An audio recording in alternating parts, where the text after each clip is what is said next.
Bonjour à tous. Aujourd'hui, tirage pour les Gémeaux du mois d'avril 2022.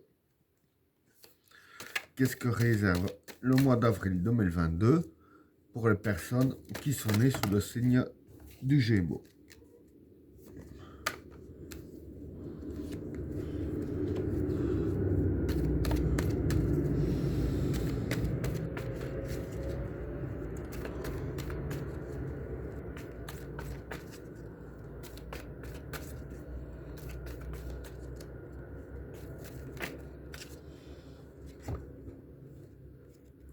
La vigueur, le message, le samsara, la clé,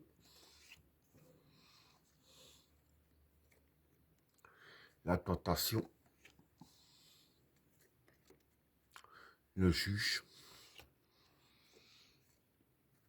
le sage, l'eau, le temps, l'isolement, le retour, la réussite, l'attachement,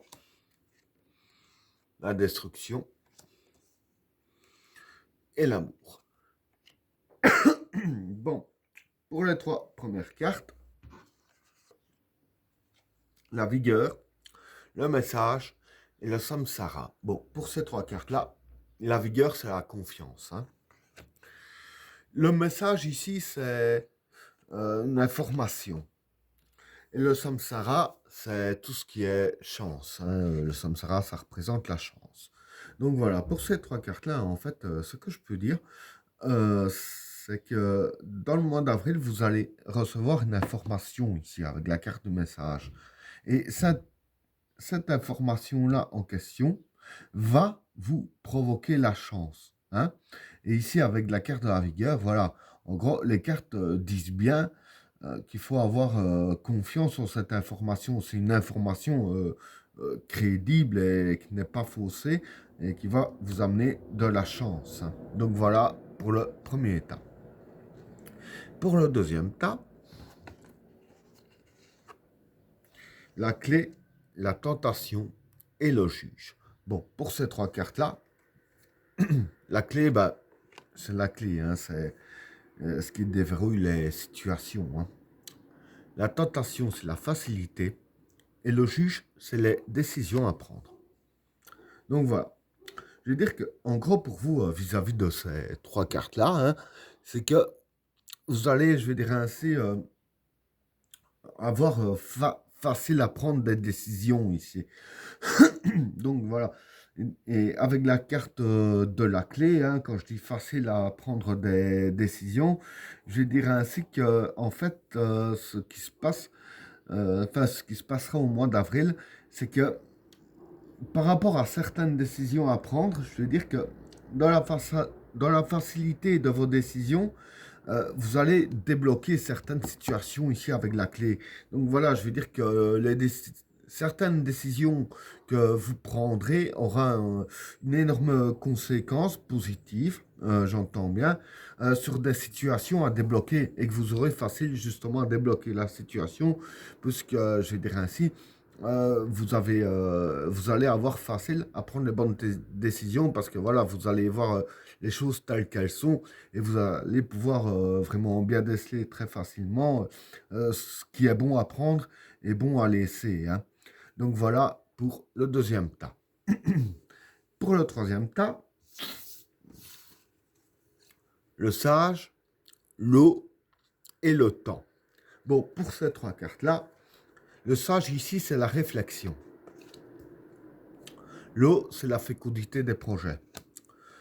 Et le temps, ben, c'est le temps. Bon, donc pour ces trois cartes-là, en fait, ce que je peux dire, c'est que tout simplement, vis-à-vis de vos projets, de la fécondité de vos projets, les cartes vous conseillent ici de bien prendre le temps pour faire vos projets. Surtout ne rien précipiter, parce que je veux dire que c'est en vous précipitant que vous risqueriez de tout faire de travers. Donc bien prendre votre temps afin d'avoir la bonne réflexion. Parce que comme j'ai dit ici, la carte du sage, voilà, c'est la carte de la réflexion. Donc voilà, il faut vraiment, pardon, il faut vraiment avoir les bonnes réflexions vis-à-vis de vos projets et bien prendre le temps à bien réfléchir comment les faire, bien réfléchir comment agir, etc.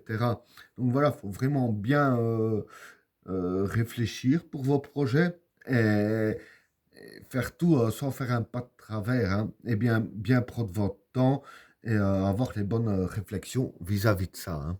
Donc voilà pour le troisième tas. Alors, pour le quatrième tas, l'isolement, le retour et la réussite.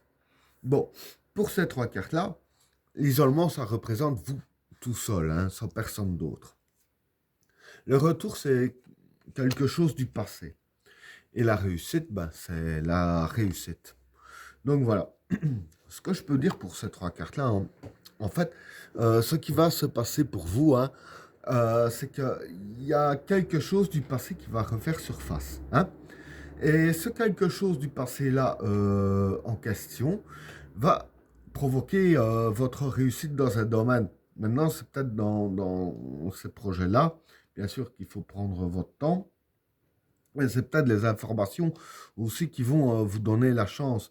En fait, quand je vois les cartes ainsi, il y a beaucoup de chances que ce soit des informations sur quelque chose qui a à voir avec votre passé, qui vous concerne que vous tout seul, qui va provoquer votre réussite.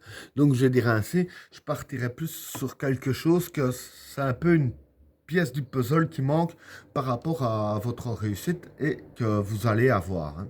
Donc voilà pour le quatrième tas. Pour le cinquième tas, l'attachement, la destruction et l'amour. Bon, pour ces trois cartes-là, l'attachement, ça représente les personnes que vous êtes attachées. La destruction, c'est la destruction. Et l'amour, ben, c'est l'amour. Donc voilà. On va dire qu'ici, hein, pour ces trois cartes-là, c'est très simple. Ce qui va se passer pour vous, c'est que dans le domaine de l'amour et de l'attachement pour les personnes que vous aimez, il va y avoir de la destruction. Mais de la destruction, il n'y a pas de carte négative ni positive. Maintenant, voilà, ça dépend un peu de chacun. Ça dépend déjà des influences que chaque personne a dans sa vie, les influences astrales. Aussi, dans le sens, comment est-ce que chaque personne a réagi avec leurs proches. Donc voilà, ce qui va se passer, c'est que va y avoir de la destruction dans les sentiments pour du renouveau. Soit ce sera plus positif, soit ce sera plus négatif. Ça dépend comment ce que chacun de vous a réagi envers votre entourage ou les influences astrales que vous avez en ce moment, hein. Et ben voilà, tirage terminé. N'oubliez pas de vous abonner et d'activer la cloche de notification afin de rater aucun autre tirage. Je vous souhaite à tous une agréable soirée. À plus.